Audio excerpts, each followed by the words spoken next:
दोस्तों, Bermuda triangle दुनिया के चंद पुरस्कार तरीन मुकामात में से एक है, जिसके लिए मशहूर है कि जो भी जहाज वहां से गुजरता है वो कभी वापस नहीं आता।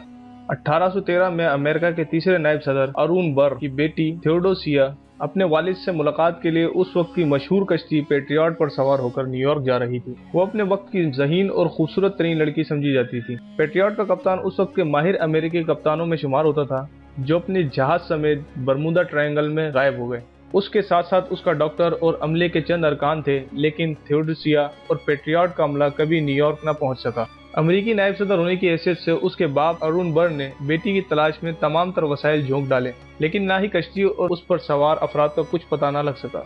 1814 अमरीकी बहरी बेड़े के मशहूर जहाज वासप भी बरमूदा ट्रायंगल निगल गया। इसका कप्तान कोई मामूली कप्तान न था, बल्कि अमरीकी अवाम व खास का हीरो, बरतानवी बहरी बेड़े के मजबूत तरीन जहाज रेंडियर को सिर्फ 27 मिनट में शिकस्त देने वाला जॉनस्टन बेलेकले था। इस फतह के फौरन बाद किसी को कुछ खबर नहीं कि बेलेकले अपने स्टाफ और जहाज के साथ कहाँ गया।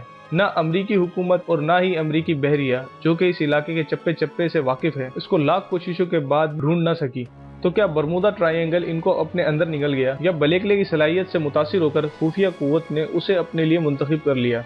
पहली जंग अजीम 1914 से 1918 के वक्त मार्च 1918 में अमरीकी बहरी जहाज साइक्लोप्स इस इलाके में गायब हो गया। इस पर 14,500 टन खाम माल लदा हुआ था, जो कि जंग के दौरान इस्तेमाल होता था। इसके अलावा 300 अफराद इस पर सवार थे। इनका भी कोई नामो निशान न मिल सका।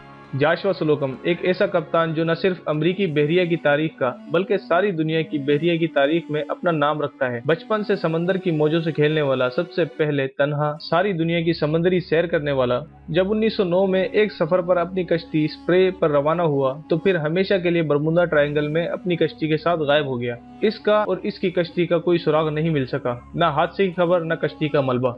सिवाय इसके कि बरमूदा ट्रायंगल में गायब होने वालों की फहरिस्त में इसका और इसकी कश्ती का इजाफा हो गया।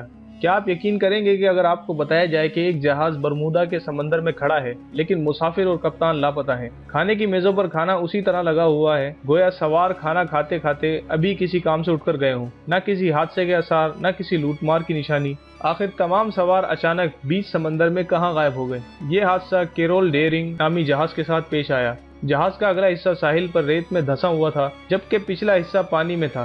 खाने की मेजों पर खाना लगा हुआ था। कुर्सियों और मेजों पर रखी खाने की प्लेटों को देखकर किसी हंगामे या भगदड़ के आसार वहां नजर नहीं आते थे। जहाज की हालत देखकर भी ये नहीं कहा जा सकता था कि इसमें कोई लूटमार की वारदात हुई है।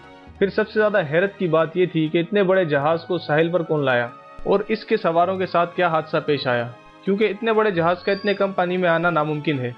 ये जहाज जीजी डेयरिंग कंपनी ऑफ पोर्टलैंड की मिल्कियत था। हैरी कॉनोवर मशहूर अमरीकी अरबपति, माहिर जंगी पायलट, कश्तियों की दौड़ जीतने वाला माहिर कप्तान, 1958 में अपने कई साथियों के साथ बरमूदा ट्रायंगल की गहराइयों में गायब हो गया। लेकिन इस बार सिर्फ अफराद अगवा किए गए, जबकि इनकी कश्ती मियामी फ्लोरिडा के साहिल से 80 मील शुमाल में एक किनारे पर मिली। हैरी कॉनोवर और इसके साथी कश्ती से गायब थे।